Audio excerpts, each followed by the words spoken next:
Flames head back on the road for a game that has bowl game implications for both teams. Let's talk a little bit about the upcoming game and then review a little bit of the FIU game as well. Review of the game. It was a tale of two halves. I thought we started out well offensively in the first half. Defensively, didn't show up. I thought we got better there in the second half, and offensively went through a just a struggle there. And then to be able to get in overtime was a miracle. And then had an opportunity in overtime, had a 3rd and 15, I think, 3rd and 10, 3rd and 7. They converted, and then we couldn't convert. And so I'm disappointed because I think we had opportunities in the first half to really get a big lead, and we couldn't get a stop defensively. And then there in the second half, we had some opportunities to score a touchdown. There late, I had a couple drives and just couldn't take advantage of it. And so it's 2 weeks in a row where you've put yourself in a position to win a game, and we're not good enough to win it, which is frustrating in key situations and big moments. And so you turn the page. La Tech has got a tremendous defense. A tremendous defense. It's kept them in a lot of games. That's going to be a big challenge for us. They're going to be very similar defensively as far as just the way they play physically to Missouri State. And so it's going to be a big challenge for us from an offensive standpoint.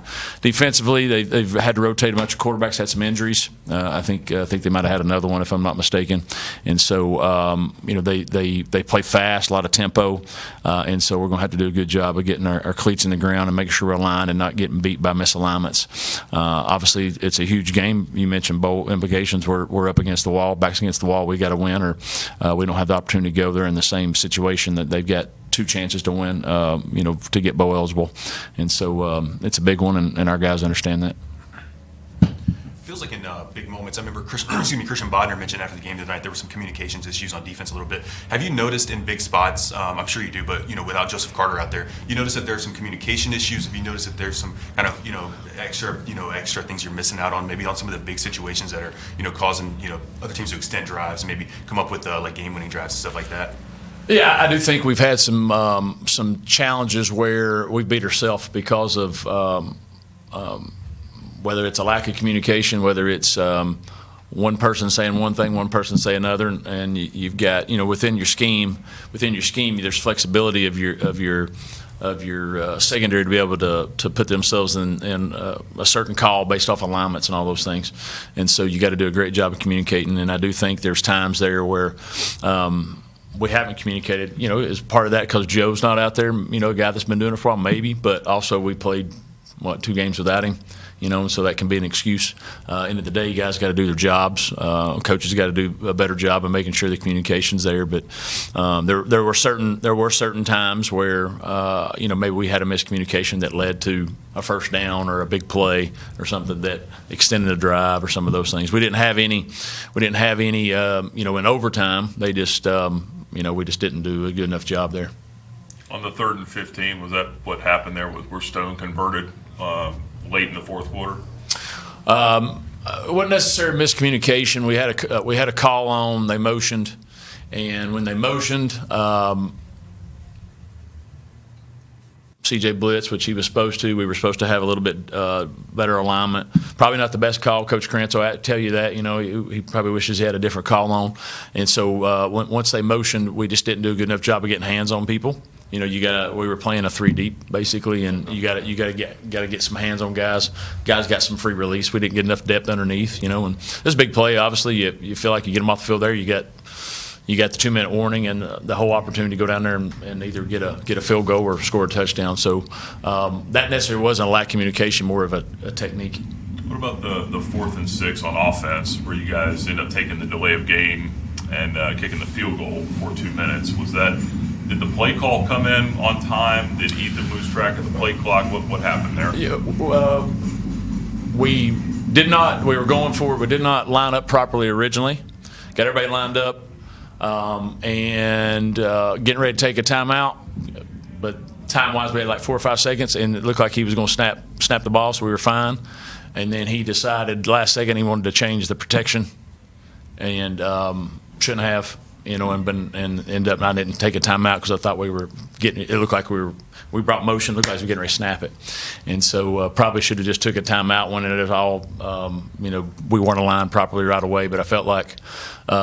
Timeouts were a commodity at that point as well. So you're thinking, hey, we're going to get this off. We like the call we had on, and so then that forced us obviously to have to kick the field goal and not go for it there. So hindsight's 20/20 on that one. But I felt like it looked like we were getting ready to snap it. We watched the video again. It looked like we were going to snap it, and then he thought, oh, somebody's coming. He was changing it, and then he lost time, and I didn't get a chance to do the timeout. So that was the intended. You wanted to snap it there on. Yes, and we thought we were. It looked like we were getting ready to. Yeah. We had like 3 seconds, and then he stopped to sort of point out, and then the time ran out, and I didn't get a timeout in time. So that was a disappointing signal. Really, what was a disappointing signal leading up to that? We actually had an opportunity about 3 plays before. We had a guy they cut loose wide open for a touchdown. They just didn't cover him, and we couldn't secure the pocket enough. We had to scramble out. We ended up getting a first down. I think it was to Jacob, the long play to Jacob. Got wide open on that. They busted the coverage, and we've had a couple of those where we've had some guys they cut loose, and we just, for whatever reason, whether it's protection or something other, we've not had a chance to make those. It's been one of those. It's been one of those last couple games where some of those plays went your way. It could have been huge, and we've just not won our way. Sitting here at 4-6 with 2 weeks left, I'm sure you'd say it's been a disappointing season. What would you say are kind of the main things you'd point to this team kind of underperforming this year? I would say that we're not in big moments. We don't show up, for one. Like we've had opportunities in key situations to whether get them off the field or extend a drive, and all we need is a play here or there, or maintain a block here or there, and we've just not. And our better players have not played in the big moments when they need to. I think secondly that you have to play this game with a precision and the details of a precision, and everything that you do throughout the week matters. Everything you do matters. And I think that our guys have got to understand that the way you practice consistently, all those things, the energy you bring, it matters when you're playing. Everybody in this league is basically evenly talented for the most part. Not when we first got here, maybe not, but now that the portal and all that, everybody's getting their best players taken. So your talent's never going to be enough. You better have a detailed mindset and some of those things. And I think that has caught us in some situations where. Some missed assignments in key situations has led us to where you have a chance to. I mean, let's look at the last 2 weeks. You start out terrible. You win 3 in a row. You're 4-4. You got two opportunities in the 2 weeks ago to get 2 first downs and try to have a chance to win the game. We fumble one, and then the other one we come up a yard short, and then obviously can't get a stop. And then this past week. I thought offensively started out well, and we didn't show up defensively, and then we sort of settled down, and we had an opportunity on that last drive where, first down at the 20 or something like that, I think, with under 3 minutes to go, and don't make some plays, and then had a 3rd and 15, doesn't make it. Miraculously getting overtime, and you have opportunities there to hold them to a field goal, can't do it, and then we obviously had 2 opportunities there to get a first down or a touchdown. And actually had a couple guys open, we just couldn't get them the ball, And so those are detailed things that I don't necessarily think it's scheme wise and some of those things. Yeah, there's ways to improve there, but I think that's the end of the day. My job, I didn't do a good enough job with this group of making sure that we were detailed oriented each week. You mentioned the last couple of games with Missouri State and last week.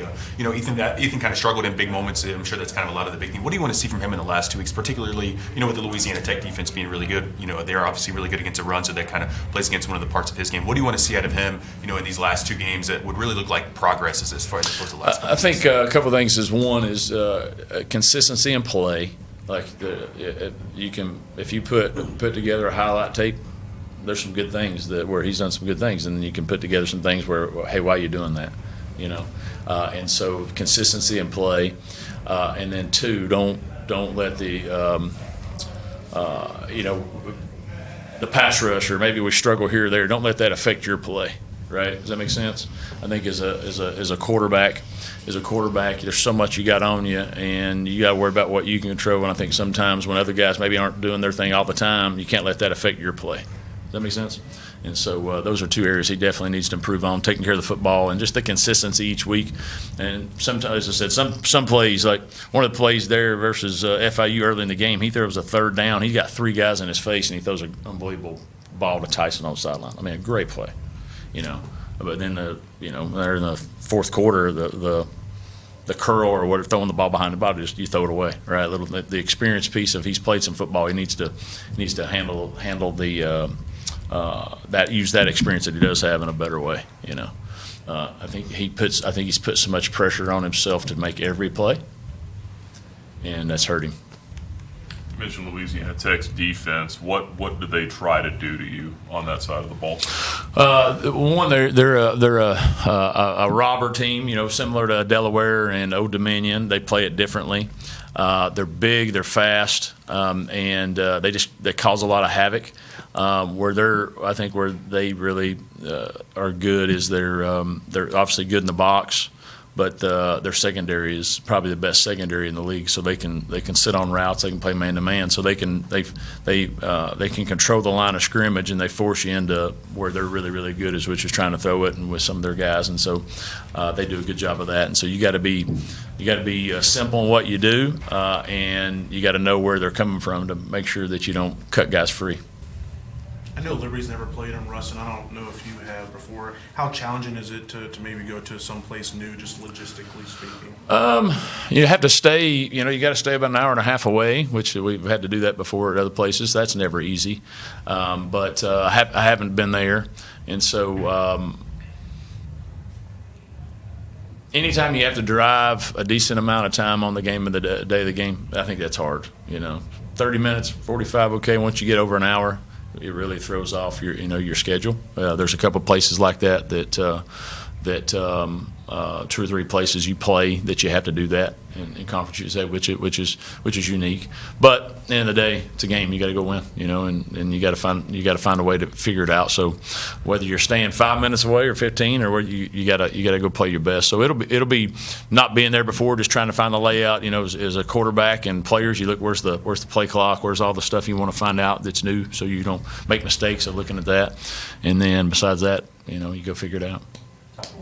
I know we talked so much last year about locker room culture. This year, how much better it's been.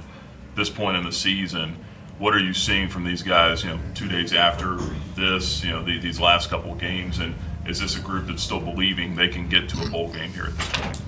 Yeah, there's this group has been good as far as that mindset, as far as staying together. I've been pleased with that. There was obviously disappointment after the last 2 weeks, that where it should hurt, and it did hurt. But they've not shown anything that they're still not fighting and still don't want to get it done for our seniors and for this university to get the bowl game. So I expect us to go play and fight and do well. I don't expect us just to throw the ball out and say, here, sorry, we're 4 and whatever, and we're gonna hang it up. I don't expect that at all. I'd be shocked if that happened, to be honest with you. Been shocked before, so but I don't believe this is the group that has that in them. I think we've got guys that want to get that done. Now we got to go play to win, and play well. We can go have a strong culture and all that, but if we don't play well, it doesn't matter, obviously. So you got to play well and have that. And so if you have that and play well, then good things happen, right? And so, but I expect us to fight for it. I think we got a good group in there that wants to get that done, and they'll give everything to make that happen.